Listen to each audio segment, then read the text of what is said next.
Ya, Assalamualaikum warahmatullahi wabarakatuh. Waalaikumsalam warahmatullahi wabarakatuh. Waalaikumsalam warahmatullahi Waalaikumsalam wabarakatuh. warahmatullahi wabarakatuh.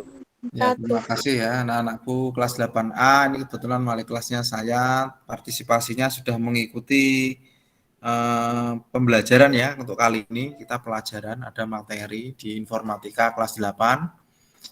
Ini sebelum pelajaran kita mulai, marilah kita awali dengan berdoa supaya kegiatan pada hari ini kita dapat berjalan dengan lancar. Mas Aril, saya minta bantuannya untuk dipimpin teman-temannya untuk berdoa. Mari teman-teman menurut agama dan kepercayaan masing-masing berdoa dipersilahkan.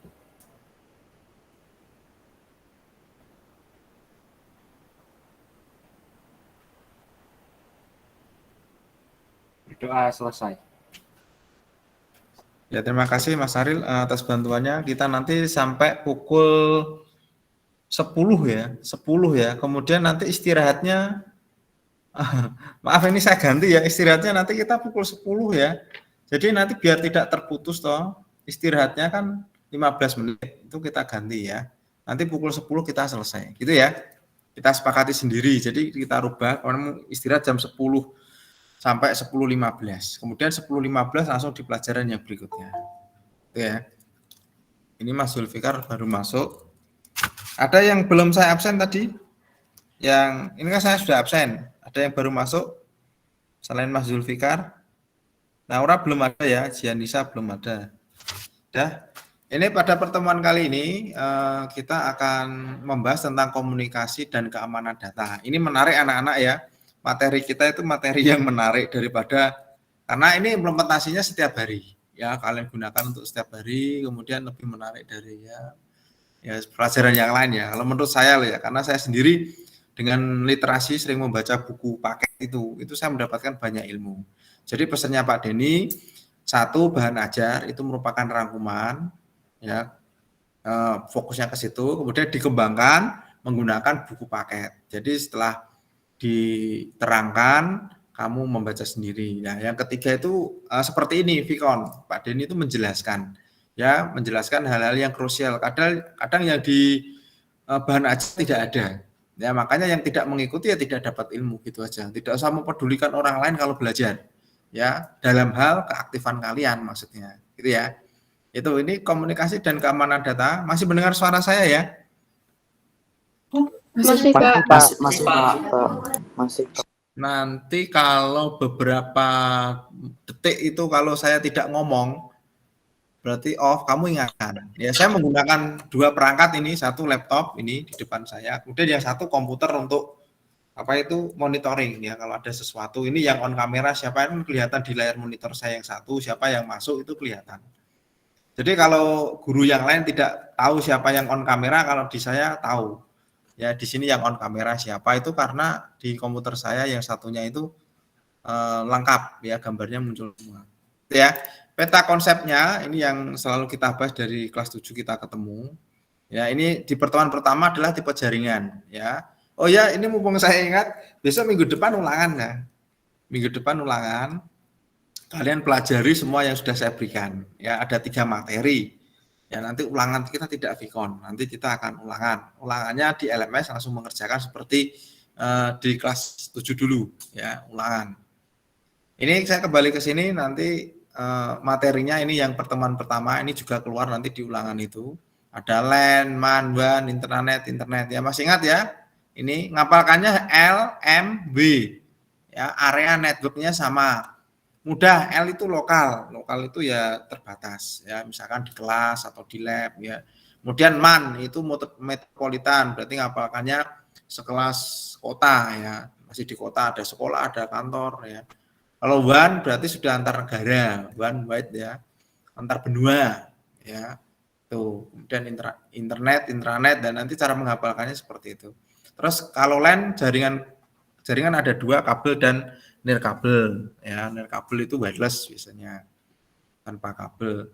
Dan internet ini terus koneksi internet ada ISP, LAN, mobil data, aplikasi kemarin yang kita bahas apa saja.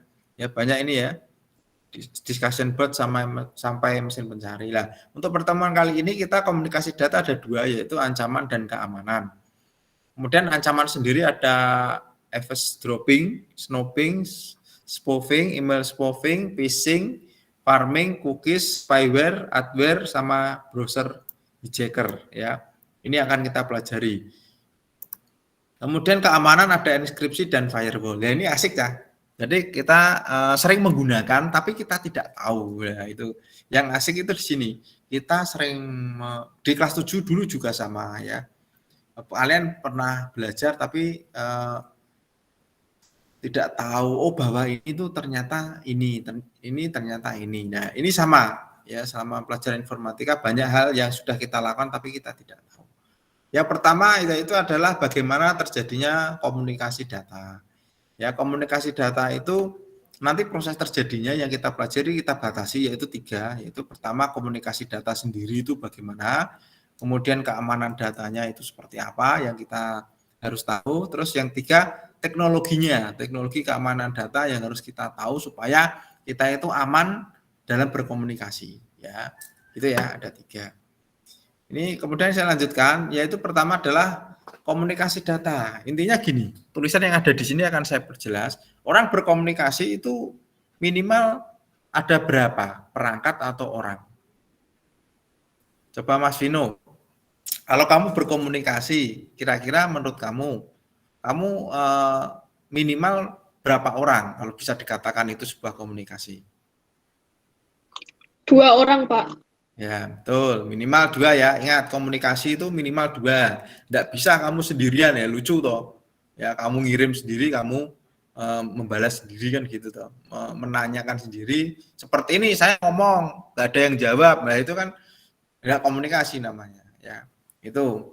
Nah, komunikasi data di sini kita batasi yaitu di jaringan ya, jaringan komputer, jaringan internet, seperti LAN, MAN, sama WAN. Ya. Itu yaitu proses pengiriman dan penerimaan. Sebetulnya ketika kamu menggunakan handphone itu kamu sebetulnya upload dan download terus ya, kamu unggah, kamu download, unggah download tapi tidak kamu sadari ya, sebetulnya kamu sudah upload dan download terus tapi tidak kamu sadari ya. Internet itu selalu mengirim dan mengambil, mendownload, mengupload apapun itu. Contohnya kamu ngetik aku gitu kan, itu bekerja ke sana, kemudian nanti dia akan menerima lagi tanpa kamu sadari ya. Jadi kamu menggunakan handphone itu komunikasinya jalan terus tanpa kamu sadari itu ya. Kemudian ada lagi istilah yaitu protokol. Protokol itu tidak hanya protokol kesehatan, sebetulnya mengadopsi dari apa itu protokol, yaitu aturan ya. Aturan-aturan di mana kalau di sini yaitu ini membuat 2 komputer yang saling mengerti ya. Jadi bahasanya komunikasi komputer itu istilahnya adalah protokol. Jadi protokol ini kalau dipenuhi maka komunikasi datanya itu bisa saling paham. Ya, coba kalau kamu komunikasi terhadap anak usia 1 tahun. Yang kedua komunikasi dengan anak usia 15 tahun. Mudah yang mana? Coba. Yang 15 tahun, Pak. Ya itu kenapa? Karena sudah paham. Yang 15 tahun seusia kalian lah, ya sudah ngerti. Oh ini aturan tentang etika berbicara, kemudian etika menyampaikan sesuatu, berkomunikasi ya, seperti itu. Ya jadi itu merupakan aturan-aturan yang harus kamu pahami. Itu ya, itu namanya belajar ya, belajar mengenal. Kemudian ada istilah yang agak sulit ya. Nanti kamu ketika membaca seperti ini nggak usah bingung dulu anak-anak ya. Ketika belajar memahami hal baru itu nggak usah bingung. Yang kamu lakukan pertama adalah bagaimana kamu memahami secara cepat. Biasanya berdasarkan tulisan. Misalkan ini TCP/IP ini saya kenal mulai awal kuliah anak-anak ya. Tahun 2000-an, usia saya sekitar 17-18 saya baru mengenal TCP/IP. Sedangkan kalian usia berapa sekarang? 13, 14, 15 ya paling ya. Sekitaran itu kamu sudah mengenal nanti TCP/IP ya. TCP/IP ini kepanjangannya Transfer Control Protocol _IP. IP itu Internet Protocol ya. Ini mulai sekarang dihafalkan ini aja, TCP/IP ya. TCP/IP merupakan kumpulan protokol yang bekerja sama. Ini supaya untuk menangani proses pengiriman data di mana memiliki fungsi yang berbeda, ya, dan memastikan data yang dikirimkan itu bisa tersampaikan dan tidak rusak, ya, TCP/IP. Kemudian kalian tanya, Pak, gambarnya seperti apa? Nah, ini mohon maaf, yang kita pelajari itu tidak kelihatan, tidak bisa disentuh. Misalkan bisa disentuh pun harus pakai mouse, ya, lewat touchpad, ya, seperti itu. Ya ini setelah ulangan kemungkinan ada praktek-praktek hal-hal yang sudah pernah saya sampaikan semua di materi 1, 2, 3. Ini kita kurang praktek ya. Nanti kita praktekkan. Tidak hanya saya ngomong terus, nanti nggak asik kalau ngomong terus. Ya, itu rencana saya setelah ulangan. Kemudian ini TCP ini saya lanjutkan, ini ya ini. Dapat mengkomunikasikan dua komputer atau lebih ini sebetulnya ya. Dengan sistem operasi yang berbeda, misalkan Windows dengan Macintosh, ya, buatan Apple, itu jelas berbeda. Kalau yang sangat familiar itu memang Windows, ya, Windows itu yang sering kalian gunakan. Kalau Macintosh agak susah, apalagi Linux. Tapi dengan adanya teknologi TCP/IP ini, kita bisa berkomunikasi walaupun berbeda.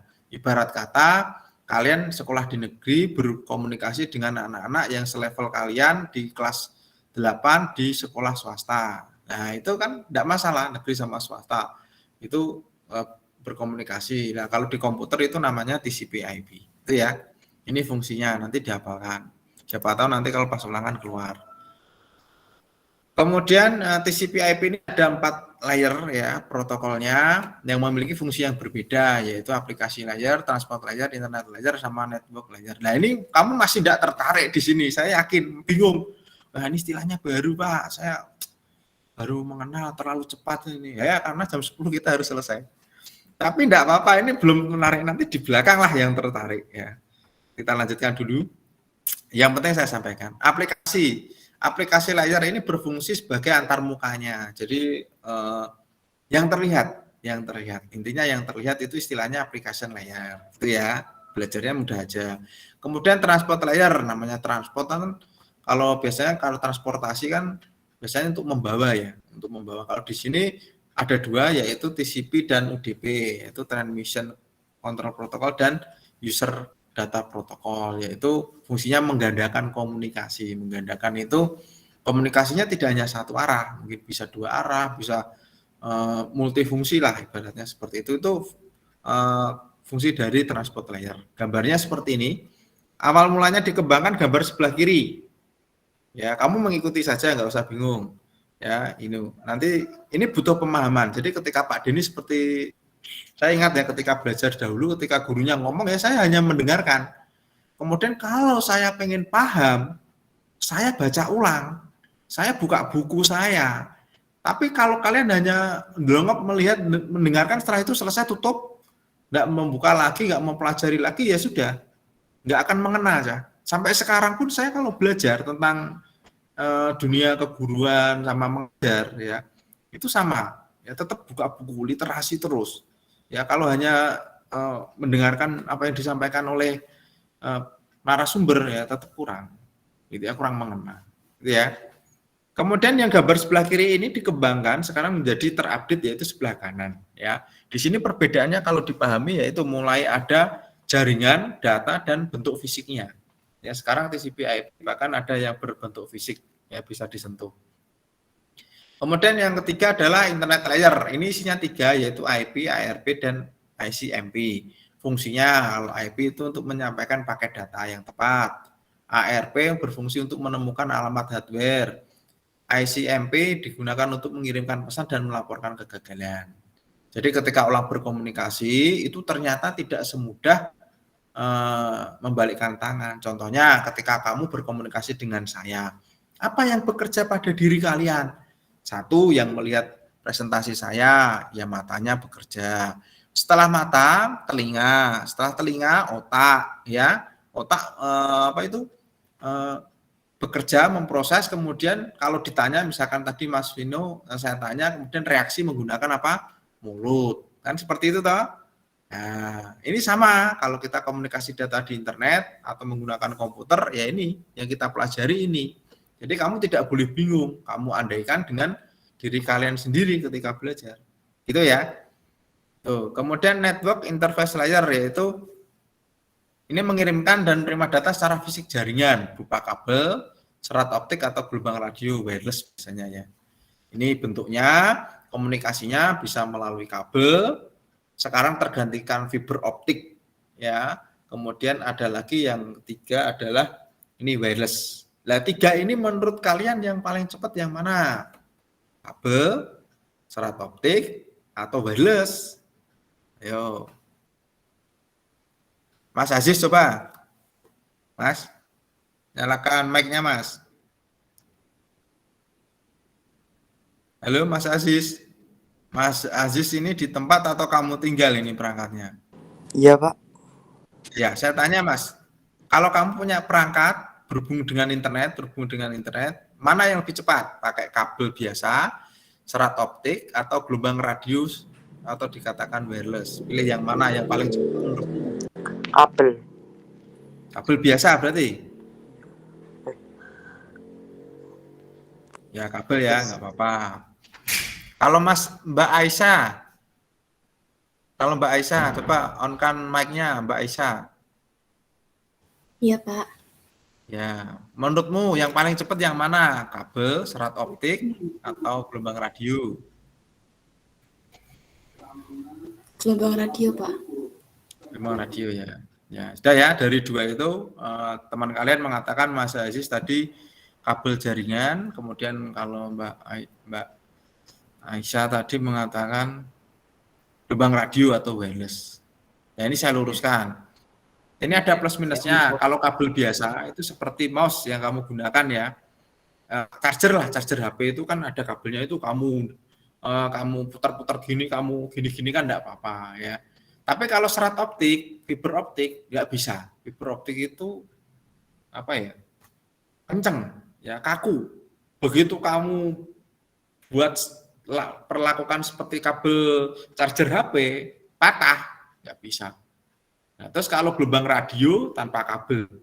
Nah, kalau berupa komunikasi data, saya tanya lebih cepat mana? Untuk saat ini kecepatannya ya paling cepat yaitu serat optik atau fiber optik. Kecepatannya sudah cahaya.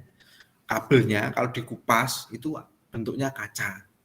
Ya, kabelnya begitu kamu ginikan langsung patah, pecah, putus. Ya, itu tapi kecepatannya luar biasa. Di sekolah kita itu semua lab terhubung menggunakan fiber optik. Bantuan dari Telkom ya, kemarin saya coba untuk menghubungi Telkom, dibantu semua lab pakainya FO semua, fiber optik. Jadi FO itu kalau dari pusat modemnya itu di belakang ruang pertemuan, di belakang pos satpam sekolah. Pusatnya internetnya di sana. Menuju ke sini menggunakan fiber optik. Ya, fiber optiknya kalau di sana kecepatannya mengatakan 100 sampai sini dia juga 100. Tidak bisa berbohong, tidak berkurang kalau fiber optik. Tapi kalau pakai kabel di pos satpam sana 100 sampai sini bisa jadi 40. 30, 20. Ya, karena putus di jalan, habis di jalan di kabelnya. Ya, itu secara teoritis dan praktek sudah saya pelajari. Ya, makanya coba kamu di rumah kamu ya, kamu sekarang kan teknologinya sudah pakai fiber ini yang pakai IndiHome. Ya, mendapatkan up to 40 Mbps ya di rumah misalkan. Ya. Itu ketika kamu sudah gunakan wireless, mungkin jarak jarak sudah beberapa dinding ya, itu kamu speed test ya, itu kecepatannya pasti menurun ya. Kalau pakai wireless paling tidak berdekatan ya, berapa meter gitu aja ya. Kalau sudah terhalang oleh dinding nanti akan menurun ya, apalagi kalau sudah jauh sekali. Jadi tadi yang mengatakan bahwa gelombang radio itu cepat ya, cepatnya kalau dekat ya, tapi sudah ada kekurangan kalau sudah jauh dia akan melemah. Apalagi kalau dari pos satpam sampai masjid ya, di sekolah kalian itu. Ya kan jauh itu. Nah, itu semakin lemah ya. Dan kabel yang sudah saya ceritakan tadi, berarti kalian sudah bisa mengerti ya dengan pertemuan kali ini antara kabel, fiber optik dan gelombang radio atau wireless. Kalau dipilih milih yang mana? Ya, itu berarti harus milih yang fiber optik. Loh Pak, kalau di tempat saya nggak ada gimana Pak?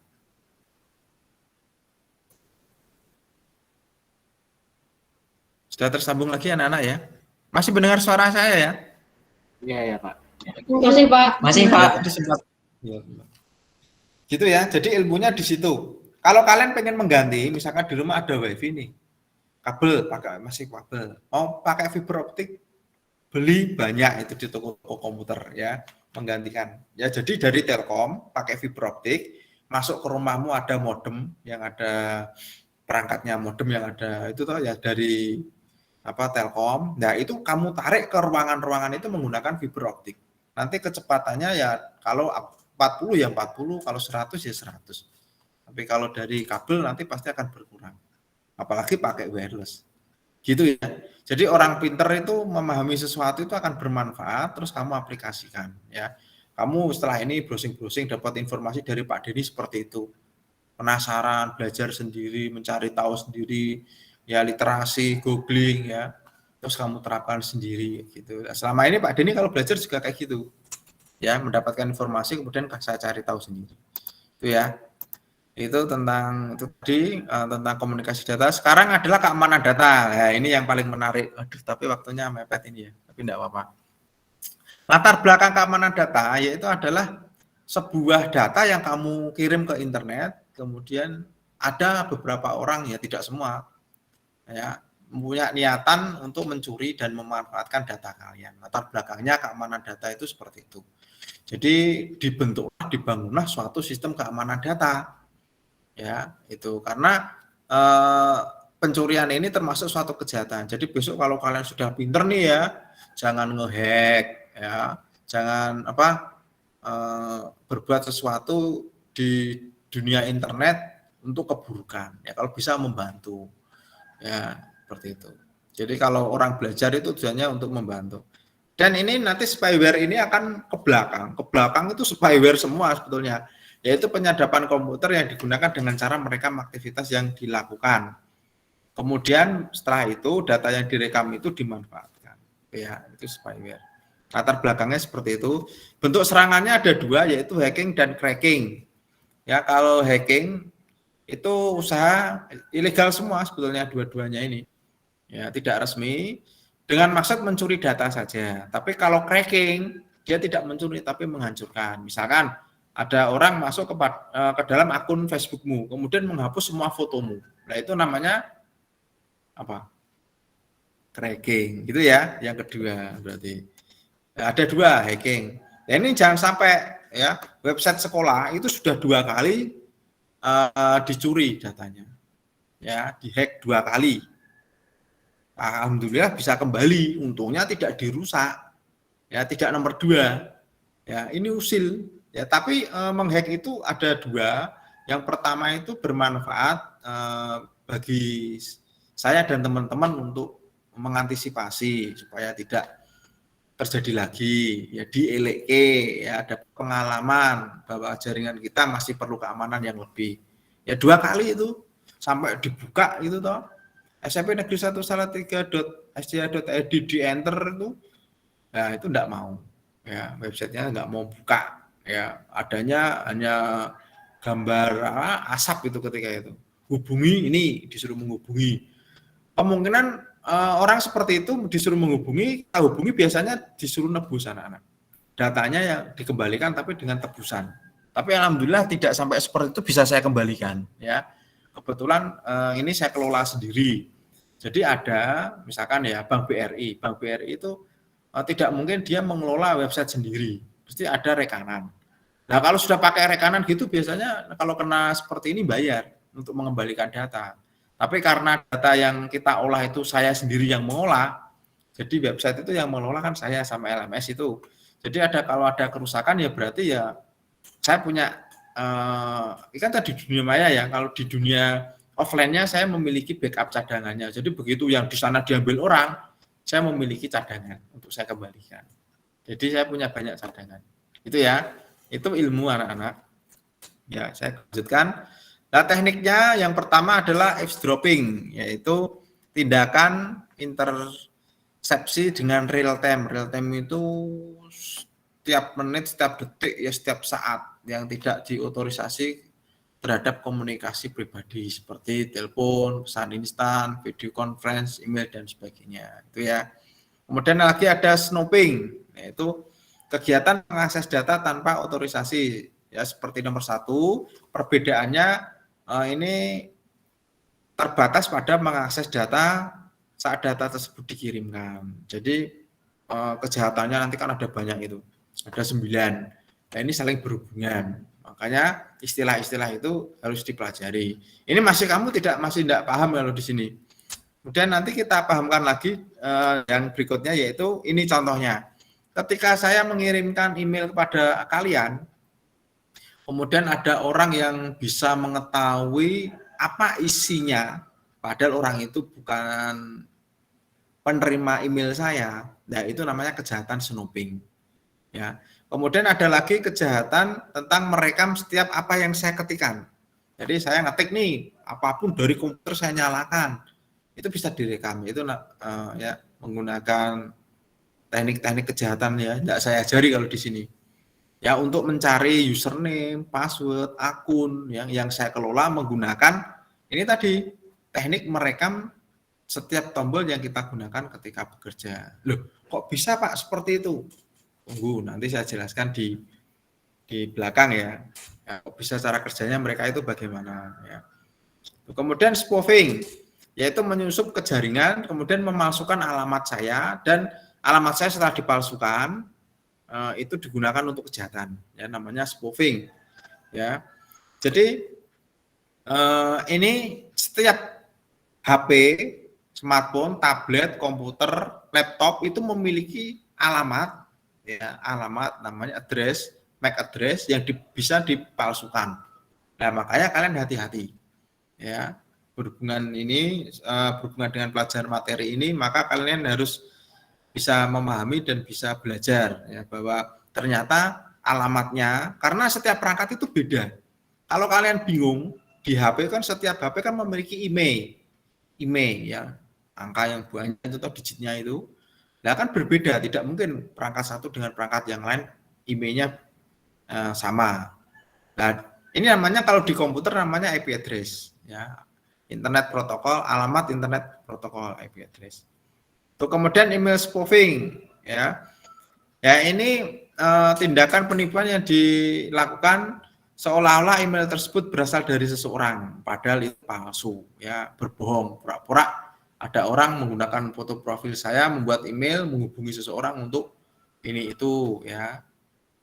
Nah, itu namanya kejahatan email snooping ya. Kemudian phishing, yaitu mendapatkan data penting dari korban dengan cara menggunakan halaman web palsu supaya korban memasukkan data penting di halaman web palsu tersebut. Nah ini asik, kalau sudah sampai sini sudah mulai asik. Misalkan dulu pernah di Indonesia booming itu, ya ini saya sebutkan aja ya banknya, tapi ya sekarang sudah kuat lagi keamanannya.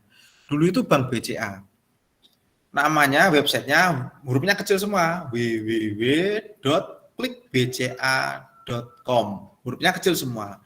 Kemudian ada orang melakukan phishing, dia membangun suatu website palsu, alamatnya www-nya kecil, titik, klik BCA-nya besar.com. Terus dia buat lagi phishing, huruf depannya kapital, misalkan www, titik, klik K-nya besar, kemudian lainnya kecil, BCA-nya besar. Kemudian dia membuat kemungkinan-kemungkinan dari tulisan klik BCA itu palsu semua. Padahal yang asli kan hanya satu. www.klikbca.com hurufnya kecil semua. Sedangkan kemungkinan pakai caps lock, pakai shift itu kan kadang misalkan kalian ngetik ya Google, kadang kan caps lock semua nggak jadi masalah. Lihat ternyata hal tersebut itu dimanfaatkan oleh phishing ini. Phishing ya, bukan phishing ya. Phishing itu memasukkan ya. Misal ya itu tadi saya ceritakan. Kalau kamu mau mengunjungi situs, itu paling tidak sekarang memahami tentang penulisan alamat website, hurufnya kecil semua. Ya tidak ada spasinya. Ya, itu yang resmi seperti apa alamatnya. Karena banyak penipuan di sini. Kemudian orang yang membuat alamat ini tadi, halaman utamanya persis dengan halaman aslinya BCA tadi. Tapi ketika ada pengguna itu mau transaksi, memasukkan data, ada nomor rekening, nomor password, ya PIN-nya, itu dia memasukkan di halaman palsu. Ya, kemudian diolah oleh yang melakukan phishing, dia mendapatkan datanya, terus uangnya dikuras. Cara kerjanya seperti itu. Orang salah masuk website karena dia menuliskannya alamatnya hurufnya besar semua misalkan, ya toh. Kemudian dia ketika sudah masuk di halaman yang salah, dia transaksi. Nah, transaksinya kan diamati sama orang yang jahat. Ini tadi, karena mendapatkan data. Datanya itu didapatkan sebetulnya itu karena kita, ya, semua kejahatan yang ada di internet itu sebetulnya termasuk kemarin booming apa itu hack WA, itu juga karena kita, bukan karena orang lain, karena kita kurang literasi, kurang membaca, ya enggak tahu informasi, sehingga terjadi seperti itu. Nah, ini sama. Misalkan WA nomormu dibajak orang, kemudian dapat SMS untuk memverifikasi, mengirimkan kode verifikasi. Kemudian ada SMS masuk, tolong kami dari sini kirimkan kode verifikasi yang masuk, kemudian kamu berikan dengan cuma-cuma, tanpa kamu baca dulu itu dari mana, tanpa kamu curigai itu siapa. Terus dapatkan datamu, kemudian orang itu memasukkan untuk registrasi WA-nya. Ya, akhirnya nomormu ambil sama orang itu.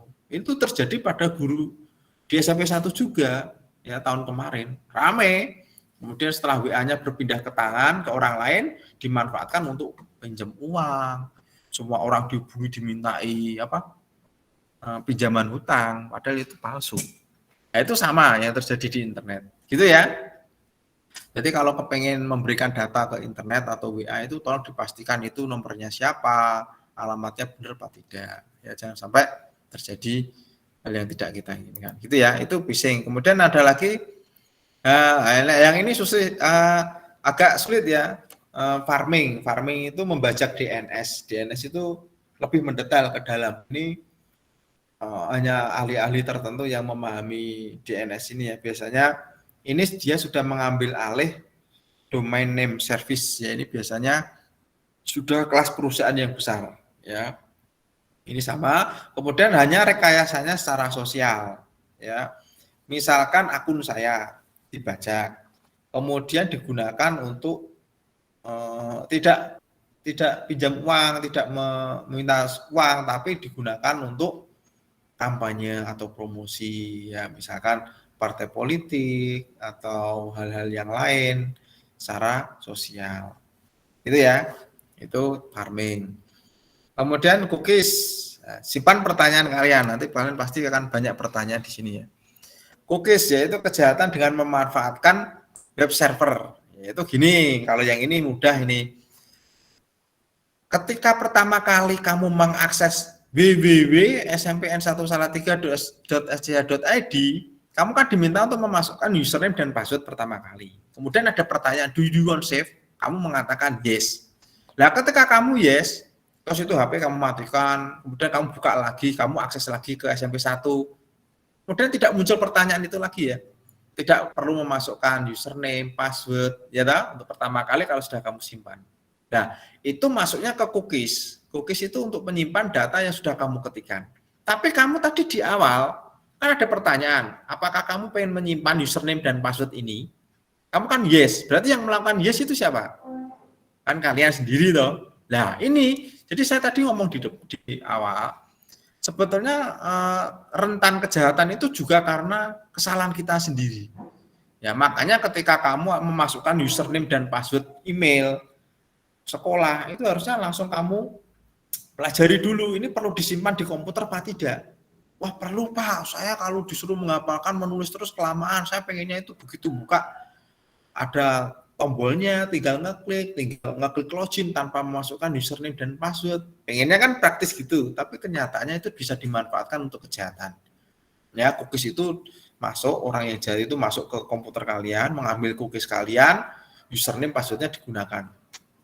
Paham ya? Jadi saran saya ya ketika kamu, ya kalau sudah terlanjur bagaimana Pak?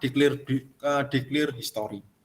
Ya, browsernya di-clear history, dihapus semua, kemudian kamu kunjungi website lagi, SMP1, masukkan username, password lagi, kalau ada pertanyaan, do you want save, password, username, no. Tapi efeknya, setiap kamu masuk ke situ, kamu harus memasukkan username dan password. Hanya itu, ada dua pilihan, enak tapi berbahaya atau sedikit rekoso tapi aman? Milih yang mana? Pasti milih yang aman. Gitu ya. Itu. Belum lagi kalau hilang. Contohnya di HP. Kamu simpan di HP. Ini. Kemudian HP-mu hilang, ya sudah. Nanti bisa diakses orang. Gitu ya. Kemudian nomor 7 ini sudah dijelaskan di depan. Sebetulnya ini merupakan program yang mencurigai yang diinstal secara diam-diam melalui web dan dapat menyebar dengan tindakan pengguna. Sebetulnya ya ini kesalahan kita lagi. Ketika kamu download, ya ini jujur ya, pernah nggak download game, musik, ya kecuali YouTube, kalau YouTube jarang sekali.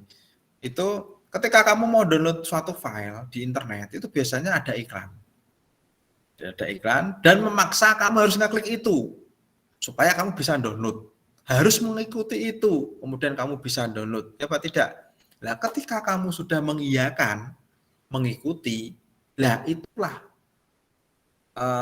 program-program yang baru ini tadi masuk ke dalam komputermu, ke dalam HP-mu, ya kemudian dia akan melakukan suatu kejahatan, mengambil data di cookies, memunculkan iklan, ya itu banyak sekali. Itu karena kesalahan kita sendiri sebetulnya tanpa kita sadari.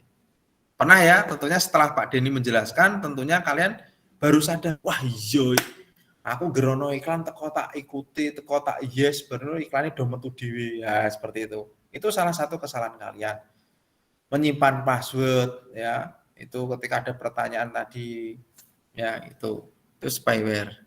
Kemudian ada bentuk lagi yaitu adware, yaitu memata-matai aktivitas online yang sering belanja di Shopee, Bukalapak, Tokopedia. Nah, ini hati-hati terhadap iklan-iklan yang muncul. Ya, karena kalau adware itu sifatnya dia hanya untuk mencari uang dari viewer. Jadi begitu kamu misalkan tuh kunjungi Shopee kemudian ada iklan kamu sentuh, iklannya kan muncul terus lah. Itu ternyata digunakan untuk orang yang memanfaatkan viewer kita. Dia tahu sendiri iklan, namanya iklan kan buntutnya kan untuk mencari untung toh. Setiap kali dia bisa menampilkan di berapa ribu handphone, dia akan mendapatkan uang. Nah, itu namanya adware ya. Dia kejahatan tapi hanya mengganggu kita, ya, tidak mengambil data kita, tapi dia memunculkan pop up iklan-iklan itu. Itu namanya adware. Coba kamu buka Shopee deh. Pertama kali buka apa yang muncul? Iklan. Nah, itu namanya adware. Itu toh? Itu ya. Tuh. Kemudian browser hijacker, yaitu membajak browser. Wah, ini lebih berbahaya ini. Ya, dia bisa mengubah pengaturan homepage ya. Jadi kalian biasanya kalau menggunakan mesin pencari kan Google ini www.google.com. Nah, sekarang karena kamu sudah terinfeksi oleh browser hijacker, kamu buka Chrome tanpa kamu membuka Google, sudah ada mesin pencari Google. Nah, itu namanya sudah kena browser hijacker. Terus biasanya kalau kamu membuka Firefox, ya belum membuka www.google.com, tapi sudah ada mesin pencari. Nah, itu sudah termasuk terkena ancaman sebetulnya. Ya, makanya kamu hati-hati. Karena apa? Yang kamu ketikkan itu bisa dimata-matai. Ya, buat apa kok saya itu anak SMP, namanya orang berbuat kejahatan kan mencari celah. Ya siapa tahu kamu pemasukan apa-apa gitu di situ penting tanpa kamu sadari, ngobrol-ngobrol penting tanpa kamu sadari, direkam, dimanfaatkan. Gitu ya. Itu jadi makanya buku nanti dibaca ya lebih lanjut supaya mengena apa yang sudah saya sampaikan. Nah, biasanya ini yang terakhir ini pesan saya yaitu bisa mengalihkan atau membawa kalian. Itu saya pernah itu di ruang guru kayak rapat, saya diminta untuk mengeluarkan data, saya browsing, tiba-tiba keluar ini web tertentu, nah, misalkan porno, judi kan sering toh. Nah, itu berarti browser kita sudah terkena ancaman. Ya, pernah saya seperti itu. Baru enak-enaknya di ruang guru dengan orang banyak terlihat, maaf ini gambar-gambar yang tidak senonoh itu keluar sendiri, kadang seperti itu. Itu kan mengganggu. Itu juga pernah saya alami. Nah, makanya saya pengalaman, kalau di hadapan orang saya harus hati-hati banget supaya itu tidak muncul bagaimana. Itu ya. Kemudian teknologinya untuk mengantisipasi yaitu firewall, yaitu pertama membentengi, yaitu menggunakan antivirus. Biasanya kalau di HP atau di laptop ada antivirusnya, menggunakan menggunakan firewall. Kemudian enskripsi, yaitu menyamarkan sebuah data. Seolah-olah ini gambarannya seperti ini ya. Ada kriptografi, yaitu seni menyandikan pesan atau data. Misalkan saya mau menyampaikan kepada Aril, Ril, nanti saya kasih tulisan SMP Negeri 1 Salatiga. Saya kasih tulisan, tapi tulisan itu tidak langsung saya berikan, padahal tulisannya aslinya SMP ini. Biar sampai ke Aril dengan aman, maka saya buat kode dan algoritma, namanya ini tadi ya, kriptografi, bentuknya seperti ini. Kemudian Aril terima. Kemudian Aril mengatakan, oh iya Pak, ini saya benar Aril. Kemudian dia kirim balik, kemudian baru muncul, kalau benar-benar itu sudah diverifikasi Aril, kemudian baru muncul, itu benar-benar tulisan yang memang saya inginkan. Ya, kalau kamu masih bingung, bagi pengguna WA biasanya pertama kali kamu kan harus verifikasi nomor HP. Nah, kemudian ada kode mengirimkan ke SMS. Kemudian disuruh memasukkan kode yang di SMS itu ke WA untuk menunjukkan bahwa itu benar-benar kamu. Setelah itu kodenya benar, ya, berarti langsung diproses. Kalau salah kan tidak bisa. Nah, cara kerjanya seperti itu. Ya, itu tentang teknologi bagaimana mengamankan data. Kalau yang bawah ini agak sulit memang menangkapnya, apalagi bagi kalian yang menggunakan handphone, menggunakan laptop, hanya menggunakan, tidak pernah troubleshooting, tidak pernah memperbaiki. Ya, kalau sudah sering memperbaiki, enskripsi ini ngerti. Gitu ya. Itu kemudian tugasnya silakan kamu lanjutkan mempelajari di buku informatika halaman 53 sampai 67 dan selalu mengikuti Vicon untuk mendapatkan penjelasan secara lengkap.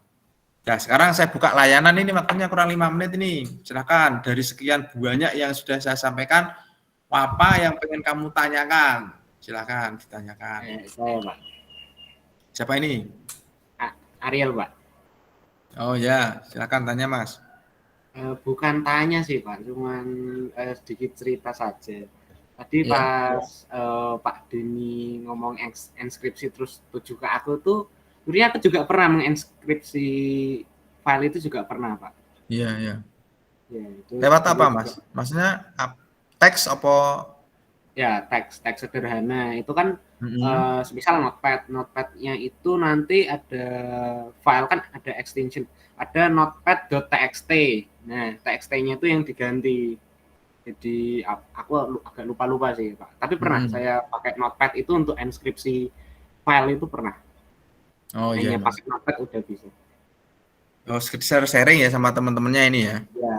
Ya. Itu juga, Gini Mas, besok lagi kalau enskripsi jangan diganti extensionnya Mas ya. Cari cara yang lain Mas. Jadi kamu dengan ini masih mendengar suara saya ya? Iya Pak.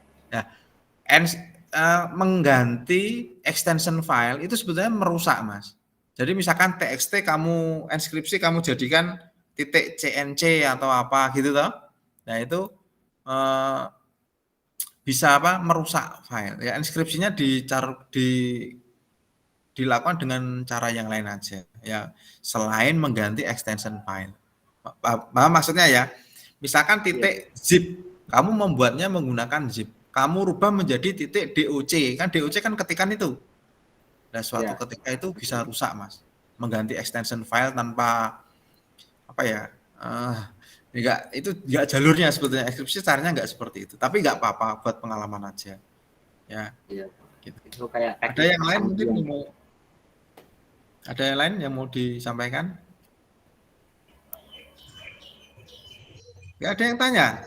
Saya Pak, Brahma Pak. Iya Mas Bram, silakan. Ini Pak, tentang enskripsi, kan tadi yang kriptografi itu adalah proses menyandikan pesan gitu ya Pak. Nah, proses menyandikan pesannya, apakah sandinya itu seperti kayak sandi pramuka gitu Pak? Ini tergantung yang menginskripsi Mas. Kalau misalkan ini saya tunjukkan lagi ya, SMP ini kebetulan saya rekayasa, kan ini ketiga digit, ya tiga huruf ya, SMP. Huruf kapital semua. Kebetulan saya rekayasa, saya sandingkan dengan ini, yang tengah ini, X, JN ini juga kapital semua. Tapi X itu menunjukkan S, M itu menunjukkan J, P itu menunjukkan N. Nah, kalau yang menginskripsi itu memiliki teknik tersendiri, ini kan teknik saya. Kamu punya teknik sendiri menggunakan pramuka atau kode coding yang lain, enggak apa-apa. Itu diserahkan pada yang bersangkutan, yang intinya itu untuk memastikan bahwa si penerima itu memang benar-benar yang menerima.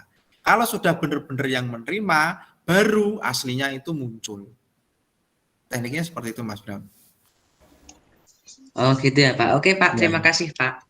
Ya, sama-sama. Ada yang lain mungkin yang mau bertanya?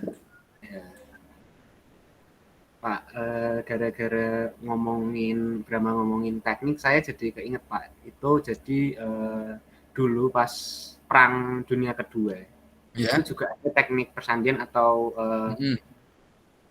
ini enskripsi itu ada sebuah mesin bernama Enigma Pak. Jadi itu sebuah alat untuk membuat pesan. Kan dulu Nazi juga Jerman pakai. Itu tuh bisa menghasilkan 150.000 juta triliun pengaturan Pak. Ya. 150.000 dan ternyata cuma dipecahkan dengan 3 buah kata. Iya. All Apa hail Hitler gitu. Dengan kata-kata itu ternyata pesan-pesan dari Perang Dunia itu bisa dipecahkan Pak oleh Amerika. Pecahkan ya, dibuka ya. Ya itu bagus Mas. Jadi kamu sudah mempelajari sejarah ya. Terus kode Morse mungkin ya Mas ya. Kode Morse atau Ya, kode, kode Morse apa saya itu? lumayan hafal. Nah, kemudian kalau masih bingung lagi kalian, semapur ya, apa itu ya, bendera itu ya, itu kan yang pakai bendera pramuka itu kan termasuk salah satu contoh itu maksudnya apa gitu kan. Kalau masih bingung lagi, bapak-bapak polisi itu yang sering di jalan raya itu mengatur itu prit sama prit itu kan beda. Ya itu termasuk sandi juga sebetulnya, ya toh? Nah, itu seni juga. Ya, yang kamu ceritakan itu zaman dahulu Mas ya, padahal ya apalagi zaman sekarang ya.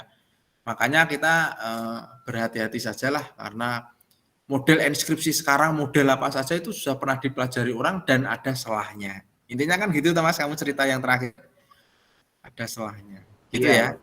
Ya, ada yang lain mau sharing atau tanya? Tidak ada? Sudah cukup ya ini ya. Nah, dari Pak Denny, nanti setelah ini kalian baca buku kalian baca ulang supaya lebih mengenal buku informatika yang kamu bawa. Itu tulisannya banyak. Tapi kalau kamu tidak mau memahami satu persatu kata, ya toh kamu pasti bingung. Ya, karena itu bukan rangkuman, itu bukunya itu cerita global. Nah, sedangkan Pak Denny itu menerjemahkan. Ya, mana yang penting saya sampaikan. Untuk yang lebih mendetail itu dipelajari sendiri karena waktunya nggak cukup. Gitu ya. Ya. Kalau sudah kita akhiri ya anak-anak ya, kalau tidak ada pertanyaan Mas Saril dibantu untuk memimpin doa. Ya Pak. Mari teman-teman menurut agama dan kepercayaan masing-masing berdoa, dipersilahkan.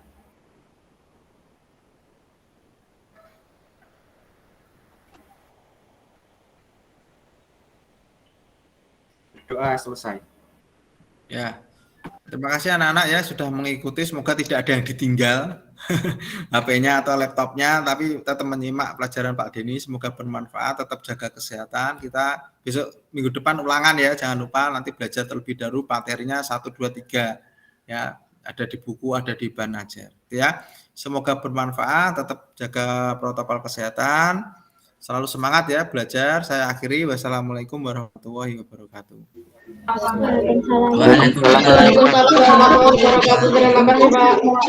kasih Pak. Terima kasih, Semangat Pak. ya.